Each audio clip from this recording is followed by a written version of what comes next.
Bonjour à toutes et à tous et bienvenue en ligne au regard des circonstances.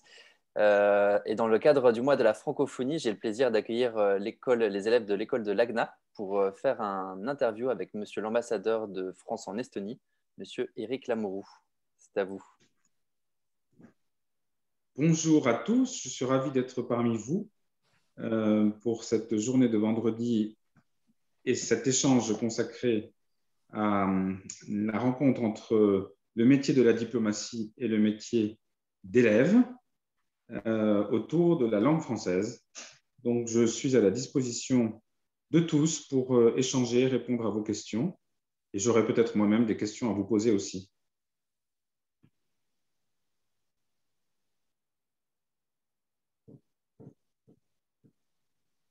Qui est-ce qui commence?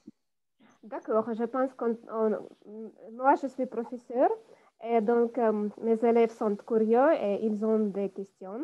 Donc vous pouvez commencer.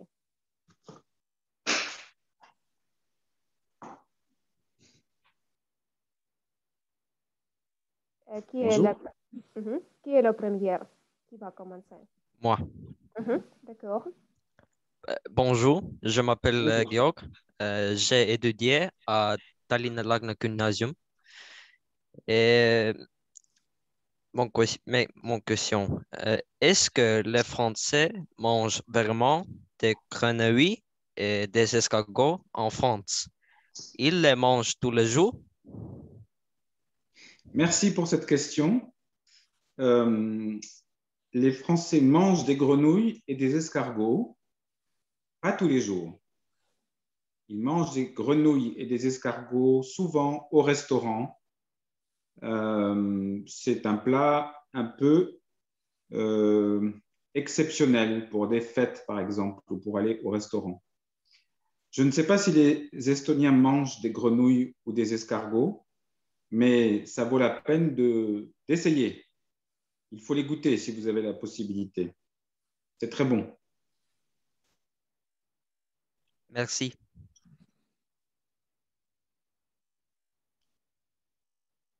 Donc, la prochaine question. Bonjour, je m'appelle Laura, j'étudie à Tallinna Lagna Gymnasium et mon question est, est-ce que vous avez des animaux domestiques à la maison? Merci pour cette question. Je n'ai pas d'animaux domestiques car je n'ai pas de jardin. Et j'ai eu beaucoup d'animaux domestiques dans ma vie quand j'étais plus jeune. Et j'avais beaucoup de chance car dans la maison où j'habitais avec mes parents, il y avait des chiens, des poules, des lapins, des oiseaux, des tortues aussi. Et donc, j'avais beaucoup d'animaux quand j'étais jeune dans mon jardin.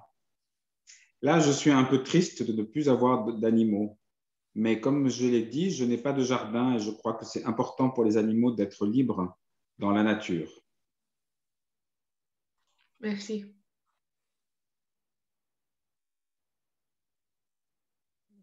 D'accord, merci et on va continuer. Bonjour, je m'appelle Elina, j'ai étudié à Tallinna Lagna Gymnasium et mon question c'est est-ce que vous avez des animaux oui. Est-ce que vous avez des animaux peur de quelque chose? Si oui, de quoi? Est-ce que vous avez peur de quelque chose? Oui? Est-ce que j'ai peur de quelque chose? Oui. Si oui, de quoi? De quoi? J'ai un petit peu peur du noir quand il n'y a plus de lumière et qu'on ne voit plus très bien, comme tout le monde, mais ce n'est pas très grave. La seule chose peut-être dont je peux avoir peur, c'est des choses qui peuvent être tristes et malheureuses pour les gens que j'aime, c'est-à-dire la maladie ou la mort. Mais voilà, je crois que ce n'est pas très spécifique, très spécial pour moi. Je pense que nous avons tous ces peurs-là. Mais sinon, je n'ai pas de peur particulière, non. Peut-être les araignées. Moi aussi. J'aime beaucoup les animaux, comme je vous ai dit, mais pas forcément les araignées. Ah, moi aussi, j'ai peur les araignées parce que les araignées étaient grandes, très méchantes. Euh, c'est tout. Est-ce que les araignées sont grandes et méchantes en Estonie? Non, je ne sais pas. Ici, elles ont Mais l'air plutôt gentilles. J'en ai vu quelques-unes. Mais dans mon travail, j'en ai vu des beaucoup plus grosses et beaucoup plus dangereuses. Dans des pays d'Asie, par exemple au Népal ou alors en Afrique. Où là, oui, elles sont très belles souvent, très très belles, mais très très dangereuses.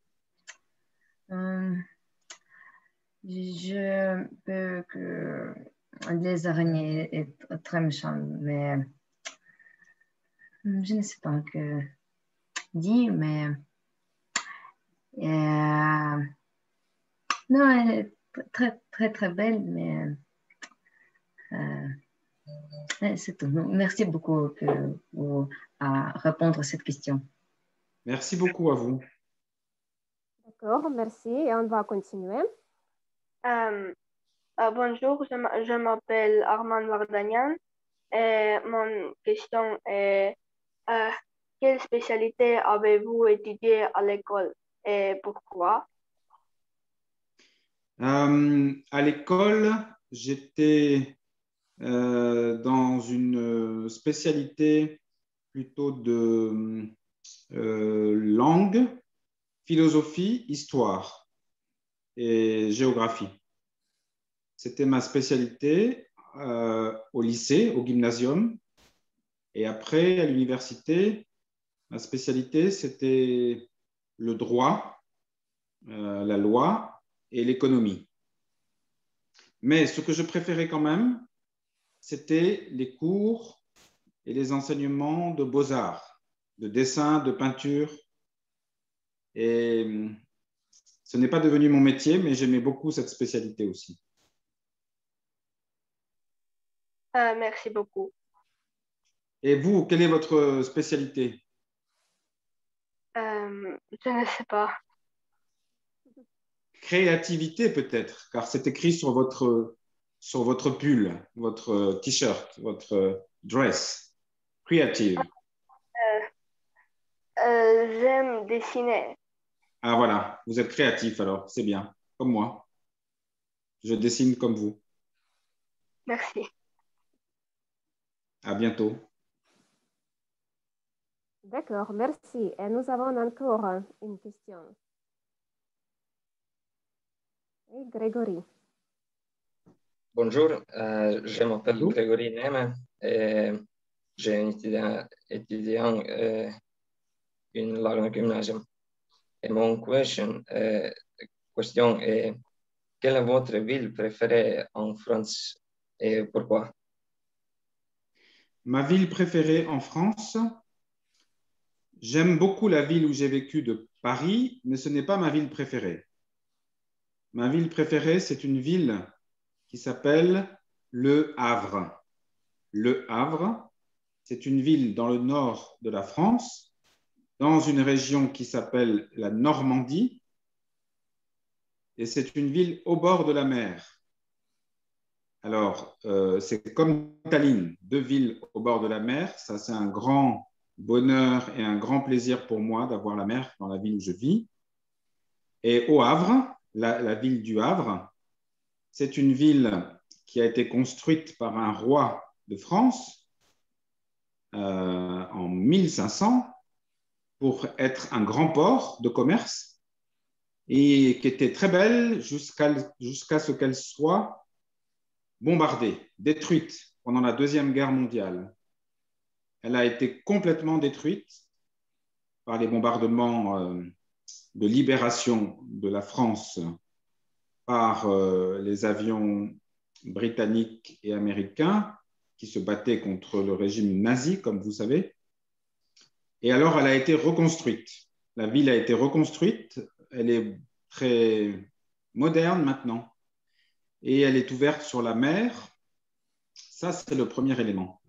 Le deuxième élément, c'est que c'est une des villes très importantes pour la peinture.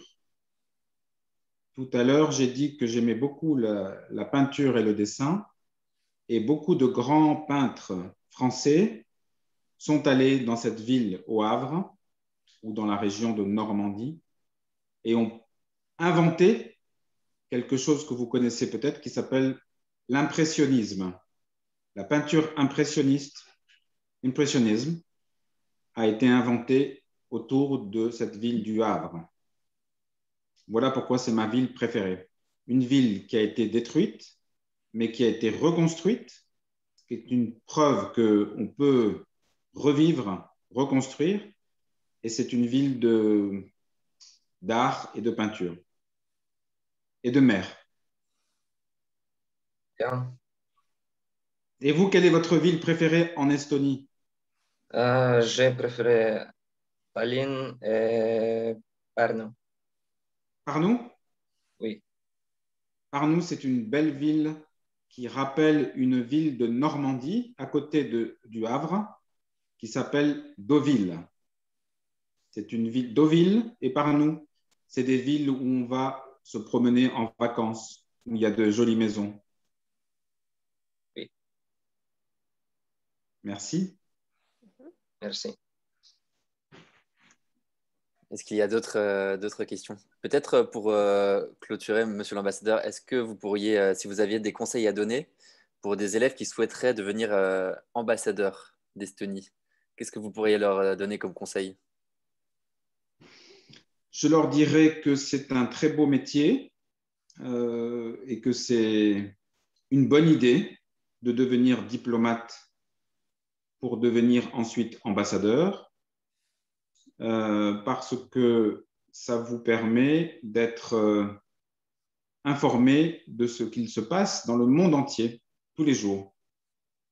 Ça vous permet de rencontrer d'autres cultures, de sortir de votre pays, de comprendre les autres pays et aussi de mieux comprendre votre pays parce que les autres pays vous expliquent votre pays beaucoup mieux que vous parfois. Mais si vous voulez donc devenir diplomate ou ambassadeur, alors il faut étudier plusieurs langues, mais ça c'est déjà le cas pour vous. L'anglais, le français et d'autres langues, c'est très bien. Et il faut étudier les sciences politiques, les sciences du droit et de l'économie.